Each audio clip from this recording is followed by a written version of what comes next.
Hello, today is October 6th, 2023.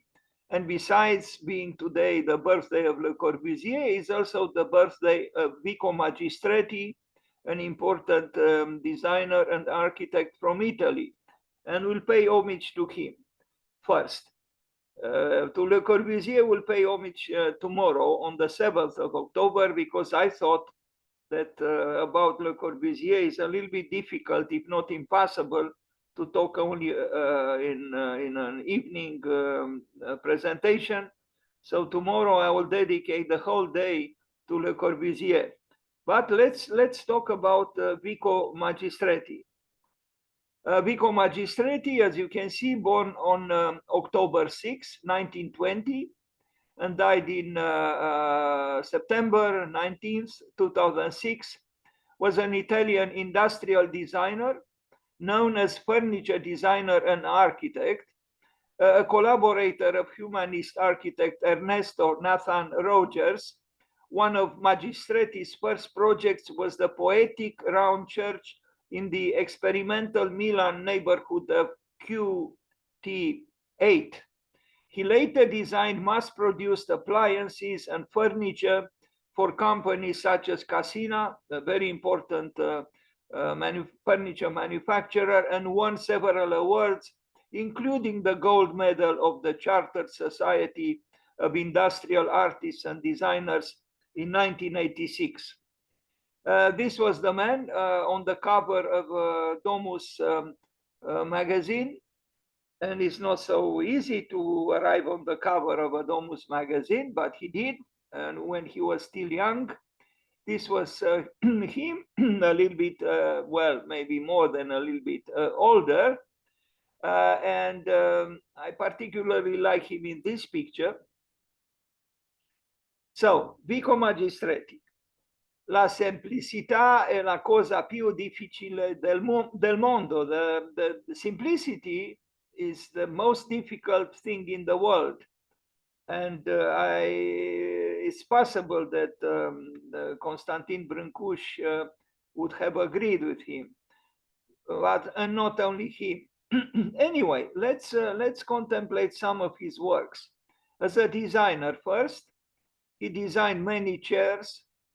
Well, Italians have a great tradition in furniture design, and not only in that, of course.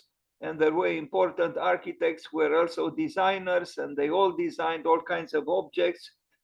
The chair occupies a special place, it's true.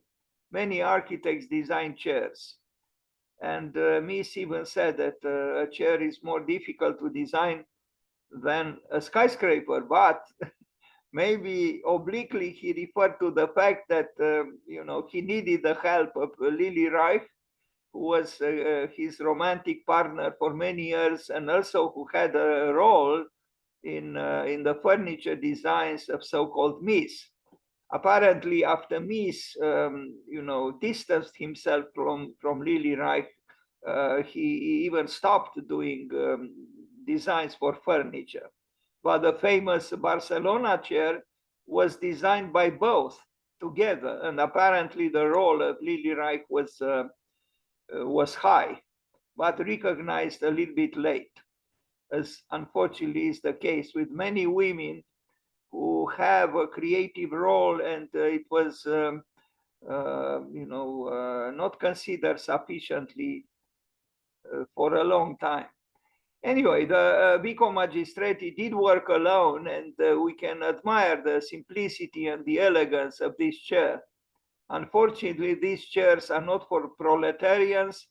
They are expensive, but it might be that a high price is deserved, because yes, it's very difficult, if not impossible, to admire its elegance. And it's also possible it is sturdy, and maybe even and hopefully comfortable. So Vico Magistretti knew what he was doing as a designer. He designed not only chairs, as you see, this is a shelving system itself, creative and surprising. in terms of its aesthetics. The truth is, when you cannot build a building, why not build some furniture or design some furniture? Because, it's easier. But not everybody arrives at having, pieces of furniture manufactured by a prestigious firm or manufacturer like Asina.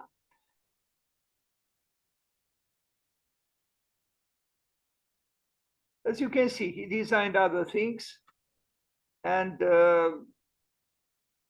it is very rewarding, because an architect loves to design. And yes, when you cannot design a skyscraper, you can design a lamp. Vico Magistretti, Italian designer and architect.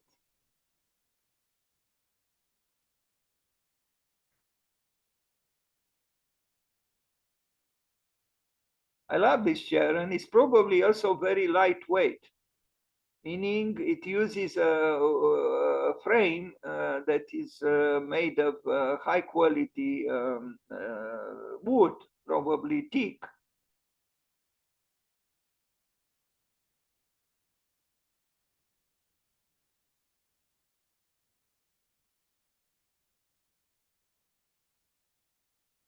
Someone might say, banal functionalist, why did he complicate himself with the legs, with the supports of this table? Well, this kind of question has no room in the field of creativity, really, because most of great art and great architecture and great everything was done from a different position, from in quest of beauty, and complexity, was often part of that quest for beauty. So, to say, why did you complicate yourself? Plus, here there is also the function, you see, because the support allows for the modification of the height of the table in a transparent way, in an easy way, but still it required a mechanism that Vico Magistretti thought of doing in this way.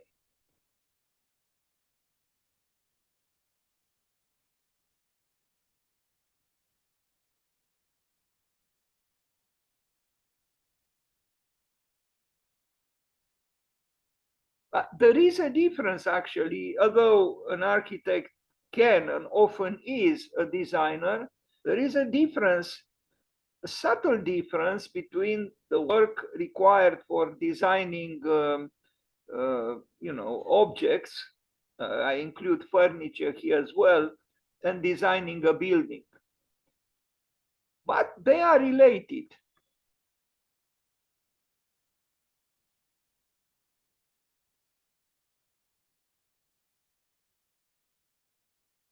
Louis Kahn would say that design is the second step in the creative process in architecture. When he said a great building starts with the immeasurable or the unmeasurable, and then it goes through the measurable phase, and then in the end it comes back to the immeasurable or the unmeasurable. Well, the second phase is the one that could be called design or designing. This is a very elegant chair that probably had some kind of origin in Charles Mackintosh work in the field of chair designs, or should we say thrones designs. Arata Isozaki did something in this field as well, and that Charles Mackintosh was a catalyst for various designs with emphatic verticality. Maybe it's not the most comfortable chair in the world, but it is aesthetically enticing, interesting. Back to the chair I showed first, different colors, maybe. I like these sofas, which, because they, I mean, I don't know upon usage if they remain, as they are now in this picture. But the idea to bring, the fluidity and the informality of a textile work or entity, on a sitting piece is, I think, interesting. And it's also practical from a certain point of view, because most sofas, they suffer in time because of the erosion of the textile material. Well, here you could use it for a certain time, and when signs of usage show up, you can replace just the top, and the rest remains intact.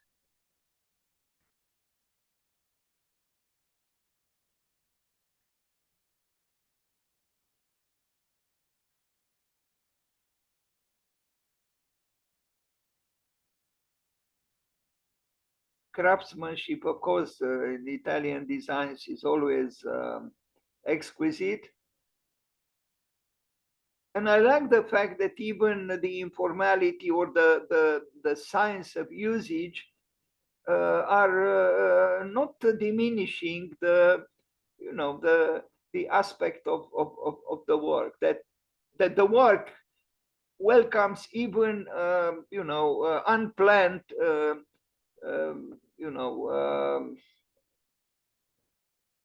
appear, an unplanned aesthetic, and it's okay. So he designed it in such a way that the work could welcome even the imperfections following sitting on this particular piece of sittings. Now, architecture. Let's look at some of his buildings. I regret I don't have that church, that round church. Actually, I plan to introduce it in the PowerPoint presentation. I looked at it. I was not particularly seduced by it, although it had some interesting part. Now I regret I didn't include it, but we'll see other buildings by Vico Magistretti. So this one building we built in Milan a lot from 1955, 1957. Is considered a Milanese architect. You can feel that this is an architectural work done by a designer. A designer crafts a building with that accuracy and special attention to detail that is very common in object design, and a certain sleekness.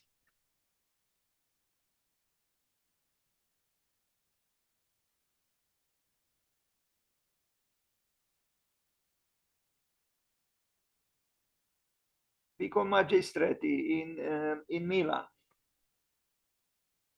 It's a fine building, and it's a fine building, and it shows, his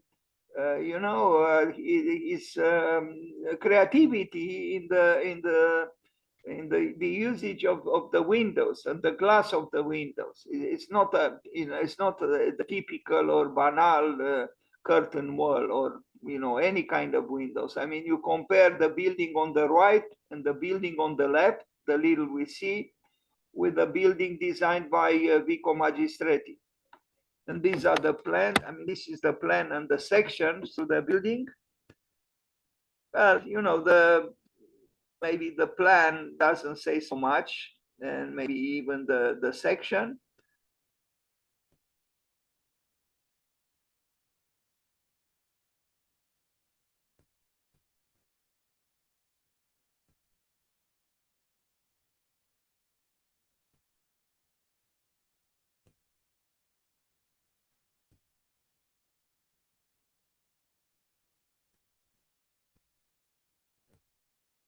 Now, a villa from 1958, Villa Arosio in Arenzano. His architecture can be surprising, like this villa. When you look at this picture, at first, here you don't see any window, and yet it's not a a blunt architecture, even if there are no windows in this particular picture. Here we see some windows, and we see windows which are inspired rather by tradition, by the past, the vertical window with oblongs. And I think there is a future, there is a life for oblongs. I truly feel oblongs are very useful. They block the noise, they block the undesired light, they add animation to a facade. So I think oblongs, should be considered again with seriousness. Unfortunately, when they are done with wood, they they mean cutting down trees. But who knows? Maybe alternative materials can be used. Nevertheless, I think the idea to use oblongs is perhaps a useful one. So this is a villa by Vico Magistretti.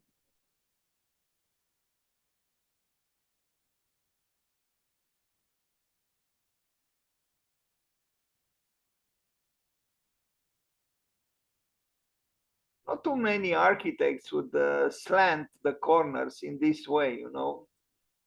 This in less skillful hands could be seen as an affectation, but this is not the case with him.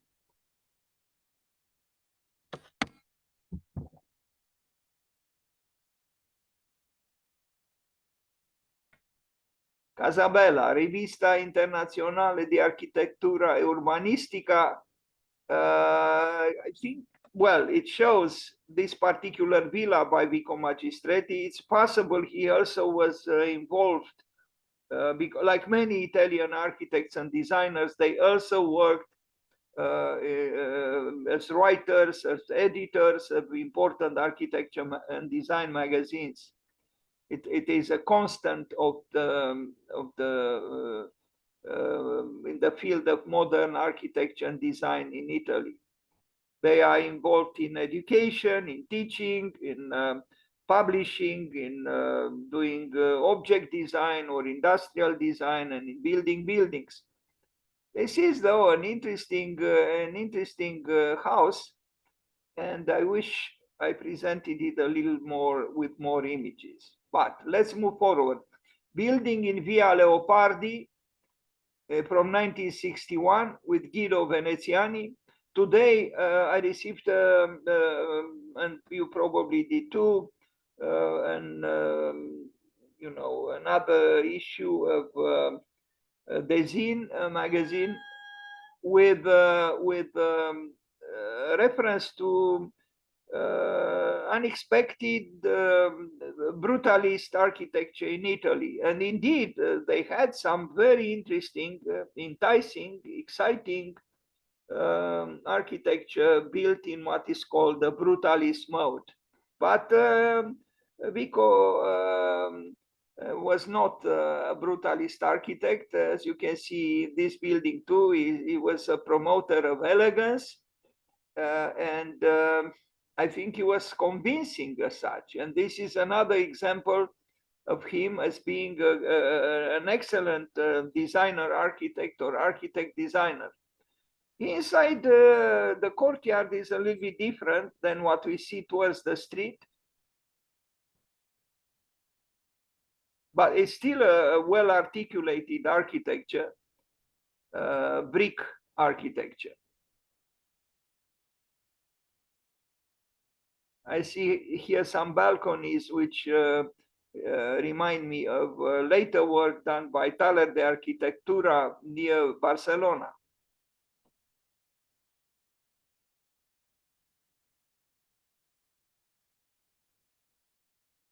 Vico Magistretti.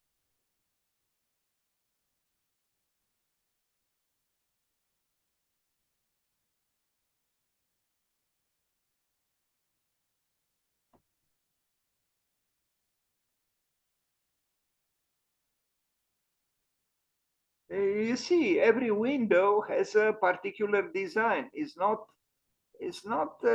just some glass there. No, it is designed. It has character, and there are details here. This little canopy which protects a little bit the window and emphasizes it, and then even the way he identifies the frame and the mullions. Here you see this is a different color than the horizontal part. There are sophisticated things here, and this is the touch of the designer.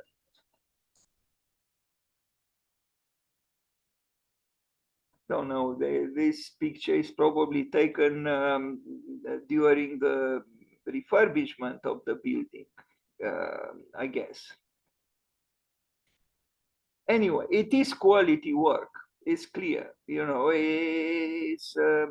If it was said that there is no detail in architecture, well, it is true that everything counts, and the small recognizes itself in the big or the whole, and the whole recognizes itself in the small or the fragment.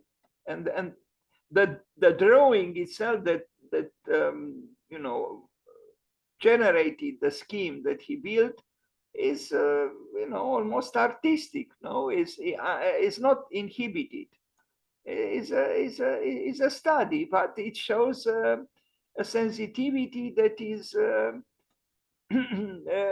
not crippled by an obsession with being correct or impeccably descriptive and so on.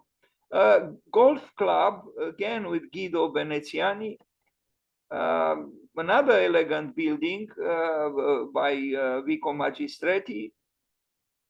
You cannot truly say that, if there are some influences here, maybe there are, but all in all, this is another building by Vico Magistretti. He was an architect who melted down the possible influences into his own vessel of creativity. And this shows great ability as an architect. Again, my presentation is not the best. He deserved a more ample one, and maybe next year I will have it. But for the moment, that's what it is. And today is his birthday, and we think of him. Another golf club. No, this is the chair that he designed for this golf club. A little bit funny, I confess, and the building doesn't have the rusticity of the chair, but maybe the chair is some kind of a connection with the green outside, with the trees and so on. It's possible, though. It's a comfortable chair. Milan, Tower House in Piazzale Aquileia. I probably do not pronounce quite well. 1964, 1965. A little bit surprising considering the assertion of the balconies, particularly in the corner. But it's still kind of a flowering tower, flowering through geometry, though.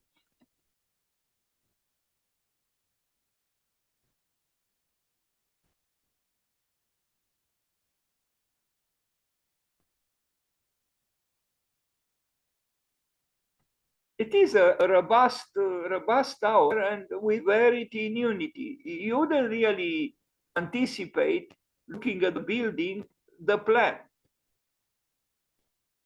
Particularly the round staircase. But that is in the back of the building. I hope to have. It bothers me that here, the insinuation of the furniture within the space is a little bit making the reading of the plan difficult. I should have found a different plan. Another elegant building by Vico Magistretti, and the word elegant or elegance cannot be avoided in his case.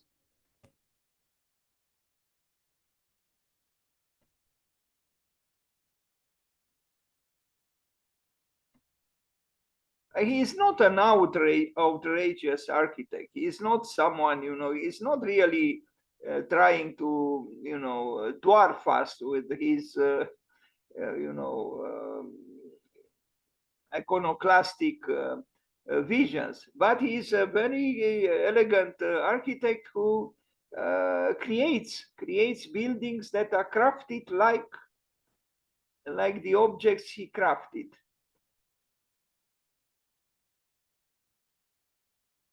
So here we see the plan better. I guess there are, I don't know, 3, 4 apartments here.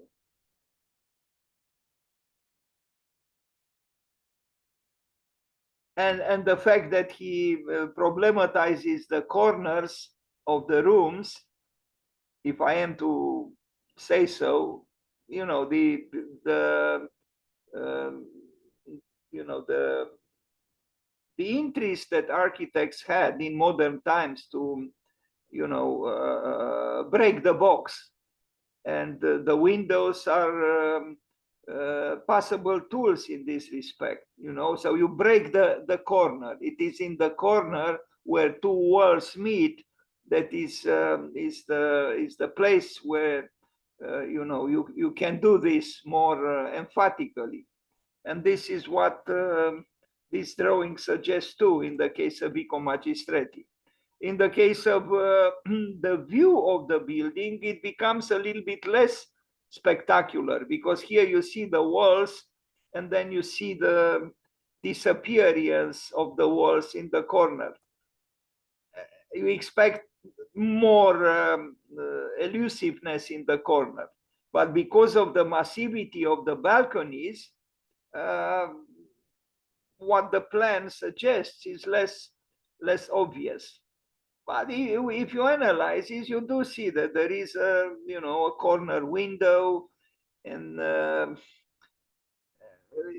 I'm not even sure if this diagram is totally correct, because as the balconies are not so assertive graphically as they are in reality. So maybe that's the problem with that plan. I like his sketches. They are sensitive. They are not suffocated by calculations. He's studying.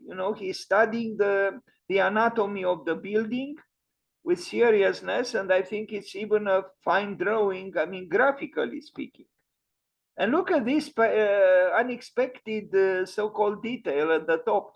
Who would expect this kind of exterior stair leading to the terrace of the building, like an accident, capricious accident, but sculptural. And I find it enticing. And I think if architecture is allowing space for surprises, or for the better. Who doesn't like surprises? Okay, we don't like bad surprises, uncomfortable surprises, but artistic surprises and nice surprises, the more the better, I would think. And this is a surprise in this building. You wouldn't expect it. You look at this building and you would say this cannot be from the same building. It is.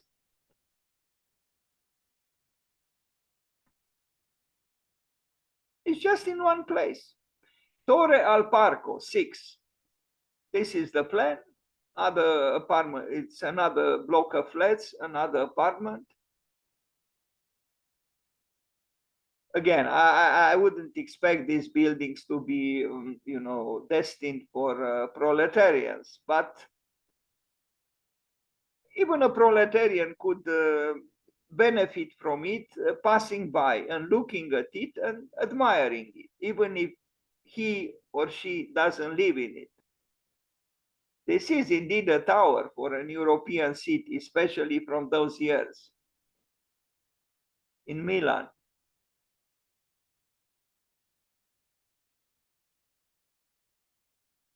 Vico Magistretti.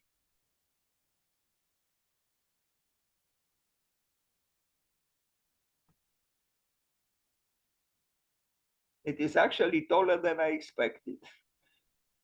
Since I last made this presentation on him, I forgot how tall this tower is. It is tall.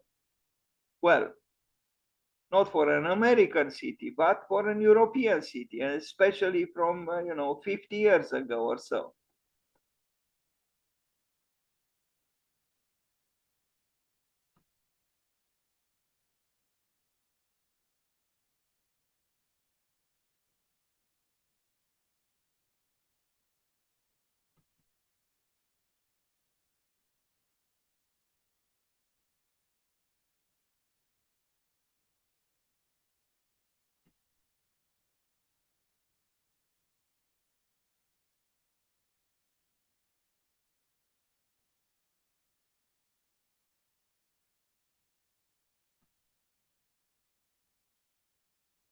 You see, even here he introduces small, unexpected things like what's going on there at the top. These so-called accidents are important. They bring a certain identity to the building that matters, I would say. You see, it's a little accident, a little something different there, and by itself is adding, I think, something like an ingredient, a special ingredient in let's say in a dish. It's individualizing the work um, beyond the integrity of the whole thing. Because again, looking at this tower from here, you wouldn't expect this.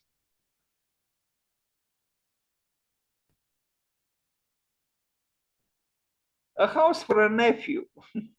I like the naming. I usually like this kind of a house for a nephew. Today I wrote the text for a possible competition, a house for 3 women. One of them being the recent Nobel Prize winner for peace, an Iranian woman who is actually in jail because she had the courage to fight for the rights of women. Near Lausanne, Vico Magistretti's last inspired take on home living. I guess his nephew.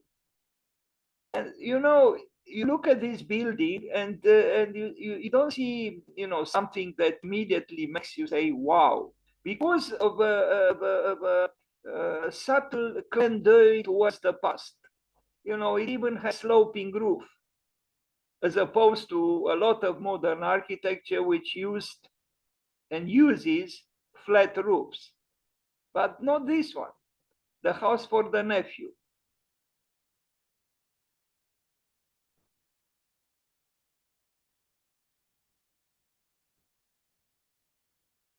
I'm not sure these little pictures that I have here do justice to the house. But you can have an idea about the house looking at the plans, small as they are, and I regret they are not larger. When you look at the plans, you would say, well, so what? It's another house, maybe a banal house. But it's not a banal house, and it's not by a banal architect or no architect. No, one of the most important designers and architects in Italy. And if you dwell more in analyzing the drawings, you begin to discover interesting things, like this, what's going on. The house seems to be based on an orthogonal scheme, a rectangular scheme, but here we see something else happening. Also, we see here, and so these small things that that appear from nowhere in a certain way create an architecture of surprise, although the whole building is not austere necessarily, but it has a level of elegant reticence. And yet there are those differences that I think matter. Again, from the outside, looks like a well-to-do building for well-to-do people, well designed, elegant, with a sloping roof. But when you study it more, you realize that it also has small elements of iconoclasm, because usually a good designer and a good architect do leave some room for non-conventionality. Otherwise, if you look at this facade, you'd say, yeah, it's nice, but it's not so special. I mean, but when you begin to study the windows and the even the roof itself, it is a sloping roof, but it has a skylight at the top. Usually, it's sorry, I didn't expect the presentation to end so abruptly, and I apologize. Truly, Vico Magistretti needs a more ample presentation, and I promise, God willing, I will be able to make it maybe even this year. I don't know. I don't know when he died. He was born on this day, the 6th of October. But for architects and designers who died, I present their work twice. So I hope I will have the occasion again, maybe this year, and I will present more works. Thank you.